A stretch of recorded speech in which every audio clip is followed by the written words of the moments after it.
Welcome everyone. Today I'm going to share with you a bit about MindManager 11 for Mac, the new feature, the ability to add background objects into your diagrams. In fact, you can add them to your existing diagrams to add branding elements such as logos, product logos, company logos, some descriptive text boxes, things like that can explain what the diagrams are for, how they should be used, etc.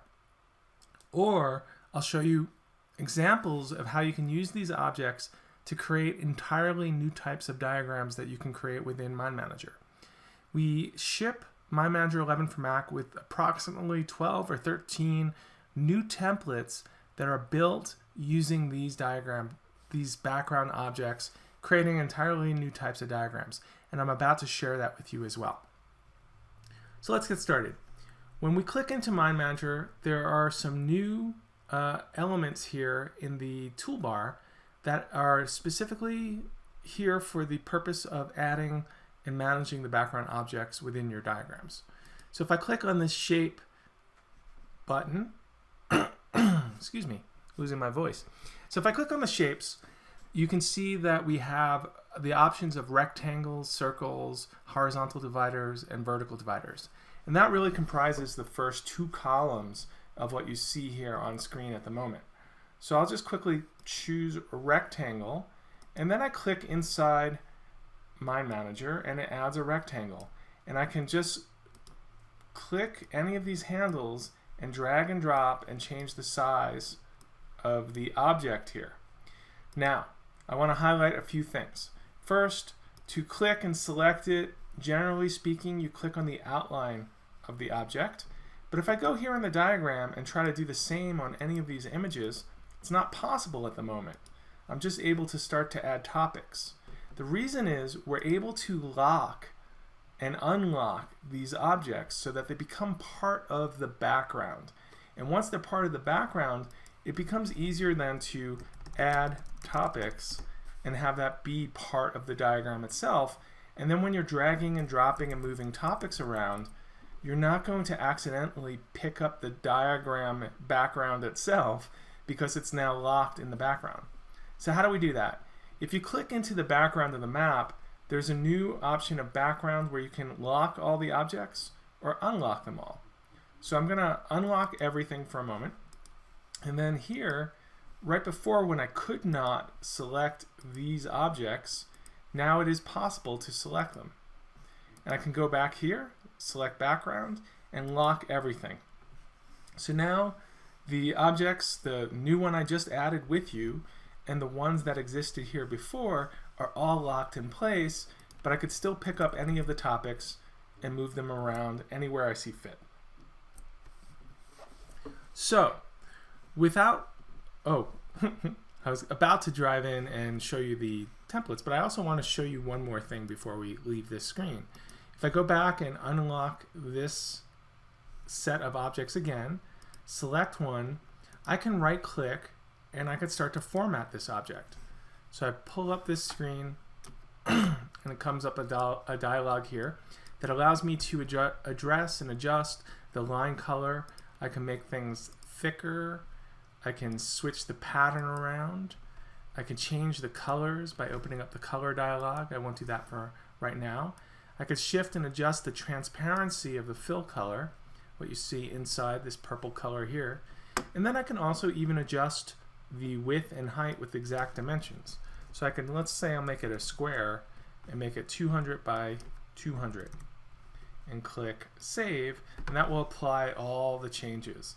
So even the next shape that I add, let's say I want to add a circle, and I can click in here and I can drag out and I can add a circle, it's going to adopt the latest design settings that I had created. So it now looks very similar to the last object I created. And I can click in and I can format this, and you'll see it has relatively, or in this case probably exactly, the same types of things I can adjust. The same would go true if I have a divider. I can click in and I can format that, and you see I have a bunch of options here. And the same is true for basically every element. I can format the images, I can format text which is a little bit different. When we format the text, I have the ability to change colors, the type, the boldness, the italic, strike through, etc. I have the ability to change the size. So all of the examples you see illustrated here, I have the ability to address within MindManager. And the last bit is the swim lanes. These are in particular used for process flow diagrams, where you want to identify discrete departments or groups that relate to the process flow. So you have the ability to design and adjust this as well. We can format this object, and we can even remove or add the number of swim lanes. So I'll change this to 2 lanes instead of 3. I'll click OK, and here we have now 2 swim lanes, and I'll make it a little bit bigger. There we go. So that's basically more or less the ways that we can unlock and lock the elements in a diagram, the background objects, the ability to add them. We have the different shapes here. We have swim lanes that we can add here. We can add text boxes and then images as well. So everything I've shown is available within the toolbar to add. The only thing I didn't mention as of yet from a design perspective is when we click in, we can send items backwards and forwards. So that helps with some of the diagram types if you want to layer images. And I'll show you that right now, actually. If I jump into this diagram here, which is a new template, a Venn diagram, that has 3 circles overlapping each other, I can control which circle is on top and which is behind for whichever effect that I want to create when I'm designing this diagram. So as you can see, it works with topics like any MindManager map. You can simply click in and add new info and use any of MindManager's features like the prioritization icons that you see here, notes, hyperlinks, attachments, tags, anything basically we can create inside one of our older mind maps or org charts or things like that, we can use in this new type of diagram. Now notice if I try to drag and drop and select a whole bunch of objects, I'm only selecting topics. I'm not selecting the background text or the circles. Those are the structure of the diagram. I have them locked in place. In this example, this Rally Robotics is an example of a logo, branding. So if you want to put your company's logo, you can easily do that within the diagrams. So if I wanted to address this or adjust it, I can unlock all of those elements. I could take the logo, I can move things around as needed, and basically make any adjustments I want. I just put it back there. So this is one of the new types of templates that we have. We also have, I'll click in here, we have what we call an onion diagram as well. So this is a series of concentric circles, and they show the relationship of information. The fact that in this example of a project stakeholder map, it shows that at the core we have the executive sponsors, and then the next concentric circle is the next level or layer of the team, and that's the people who will be building out this project.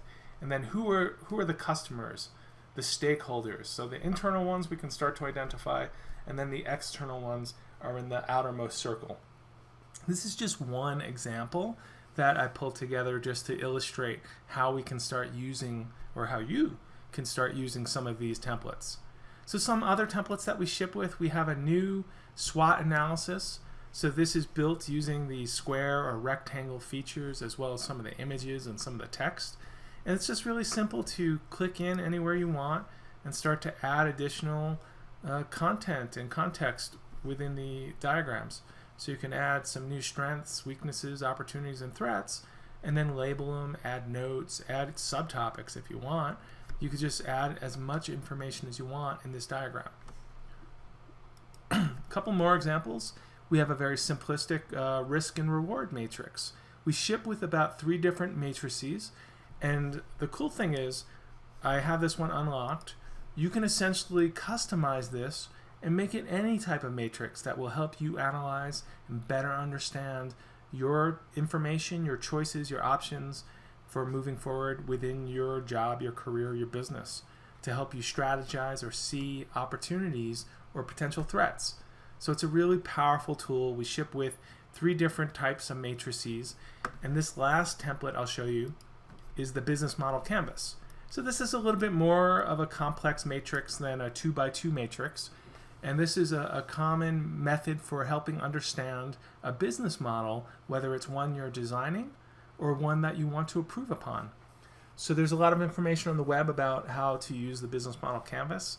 We won't go over that in this session, but here is the example of some of the types of diagrams you can easily create using these new background objects.